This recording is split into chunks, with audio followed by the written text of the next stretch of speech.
Here are 7 reasons why the Miami Dolphins should trade Mike Gesicki. Mike Gesicki is a top-level wide receiver in the NFL, but that fact alone might be the reason that he gets traded, as he's not a classic tight end with top-tier blocking skills. Now understand, I'm not saying definitively that Mike Gesicki is going to be traded. I'm just giving you 7 real reasons why Mike Gesicki should be traded.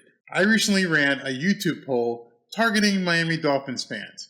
Over 1,000 people responded. 64% of the people who responded to the poll said they absolutely do not want to see Mike Gesicki traded. Over the years, Gesicki has become a fan favorite, and parting with him isn't going to be easy. Mike Gesicki is not your father's tight end. He's not like Mike Ditka. He's not like Jason Witten. He's not like John Mackey. He's more in the Antonio Gates category. He's a receiver masquerading as a tight end. At least that's how he was used in the past here in Miami. Times are changing with the Miami Dolphins. Got a new coach with a completely new offensive scheme, and the role that Mike Gesicki will be playing involves a lot more blocking, which he's not used to. So let's get into these 7 reasons. Number 1, as mentioned, Mike Gesicki is not a blocking tight end and may never develop into one. Did you know that Gesicki has only been lined up in inline formations 7% of the snaps he's taken as a Miami Dolphin? That's the lowest rate of any tight end in the NFL. He has spent most of his time in the slot or as a wideout. Reason number 2, Mike Gesicki has only been asked to block on 29% of the plays that he's been on the field for. That's the 5th fewest amongst NFL tight ends, which is part of a reason why he's probably having a hard time developing blocking skills, because he never had to. After posting a career-high 73 catches for 781 yards,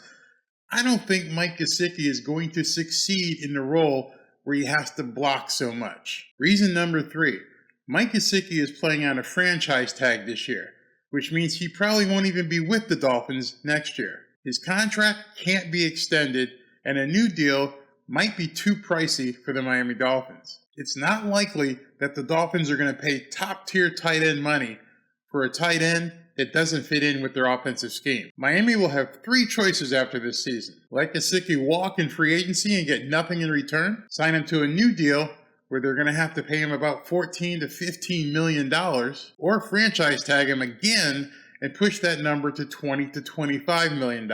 Are any of those options ideal for a player who's a great pass-catching tight end, but shows a weakness in blocking? And as we know, blocking is going to be an integral part of Mike McDaniel's offensive scheming. Number 4, if Miami can pick up a quality offensive lineman, it might be reason enough to trade Mike Gesicki. I think it's a consensus belief that the offensive line is currently inadequate for the offensive scheme that Mike McDaniel will be running. If the Dolphins can pick up a quality offensive lineman and possibly a draft pick, then yeah, it might have the value there to trade Mike Gesicki. Reason number 5, with the current depth at tight end, with Durham Smythe and Hunter Long and some of the other guys, there might be enough there to go ahead and trade Mike Gesicki. While none of them have Gesicki's pass-catching ability, are we really going to lose that much in terms of what we need for blocking? And it's going to be a lot less expensive. Reason number 6, the Dolphins have arguably the best wide receiver group in the NFL, with Tyreek Hill, Jalen Waddle, Cedric Wilson, and Edric Ezekama. We might not need that 5th wide receiver. Eazy-E might be able to plug in at that 4th spot. And reason number 7 is indeed the emergence of Eazy-E, Eric Ezekama. At 6'2" and 210, that big body of Eazy-E might give the Dolphins enough flexibility where they can do without Mike Gesicki.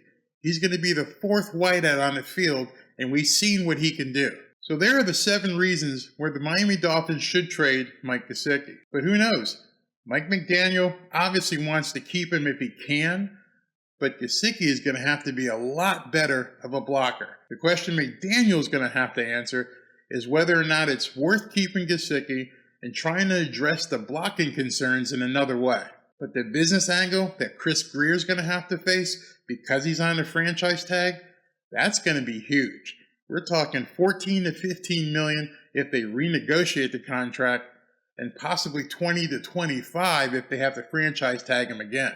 That's a big business decision. Personally, I'd hate to see Mike Gesicki gone, but it may be inevitable. Let me know what you think about the prospect that maybe the Miami Dolphins might have to move Mike Gesicki. I'd love to hear what you have to say about that. And if you want to see any of my other videos on the Miami Dolphins, there's going to be a couple right here for you to click on. Let me know. Fins up.